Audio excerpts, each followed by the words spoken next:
Today I am too excited. എന്തിനാന്നാ? ഇന്ന് ഞാൻ എൻ്റെ ജിം സ്റ്റാർട്ട് ചെയ്യാൻ പോവാണ്. എന്താ പൊളിയല്ലേ? അവിടെ ഒരു സർപ്രൈസ് ഉണ്ട് കേട്ടോ, അത് പിന്നെ പറയാം. എന്ത് നല്ല കാര്യം തുടങ്ങുമ്പോഴും പ്രാർത്ഥിച്ചിട്ട് തുടങ്ങണം എന്നാ.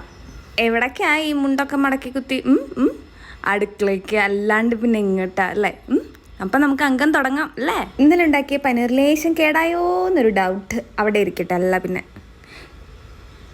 അങ്ങോട്ട് കുടിക്കാൻ നല്ലോണം ഇളക്കി ചിയാ സീഡ് ഇട്ട വെള്ളം. Skin care that makes our day beautiful, അങ്ങനല്ലേ? പിന്നെ ഓടടാ ഓട്ടം എങ്ങോട്ടാ? ഓഫീസിലേക്ക്. പിന്നെ ചെറിയൊരു ഞൊണ്ടൽ ബാക്കിയുള്ളതുകൊണ്ട് ആ ഓടടാ ഓട്ടം കുറച്ച് സ്ലോ ആയിപ്പോയി.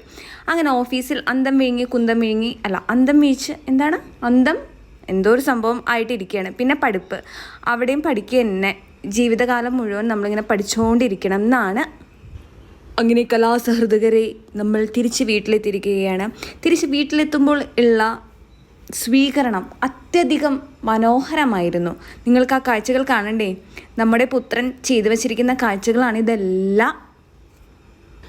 Next is most exciting part of this day, gym time. നമ്മൾ ജിമ്മിലേക്ക് പോവുകയാണ് കേട്ടോ.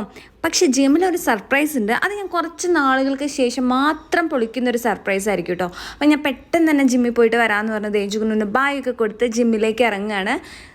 ജുഗുന് പൊളിയാണ്. ജുഗുന് പെട്ടെന്ന് തന്നെ പോയിട്ട് വരാൻ പറഞ്ഞുകൊണ്ട് നമ്മളെ യാത്രയാക്കാൻ വേണ്ടി അവിടെ നിൽക്കുകയാണ് കേട്ടോ. അങ്ങനെ ഇന്നത്തെ ഒരു ദിവസം വളരെ സന്തോഷത്തോടു കൂടി മൈഗ്രെയിൻ ഒന്നുമില്ലാതെ, അതാണ് നോട്ട് ദ പോയിന്റ് കേട്ടോ, മൈഗ്രെയിൻ ഒന്നുമില്ലാതെ അവസാനിപ്പിച്ചിരിക്കുകയാണ്. അപ്പം നമ്മുടെ ഡിന്നർ ഓട്സ് ആണ് കേട്ടോ എനിക്ക്. ബാക്കി എല്ലാവരും ചോറ് കഴിച്ചു. അപ്പോൾ അത്രയേ ഉള്ളൂ. Signing off, Swathi Savitri.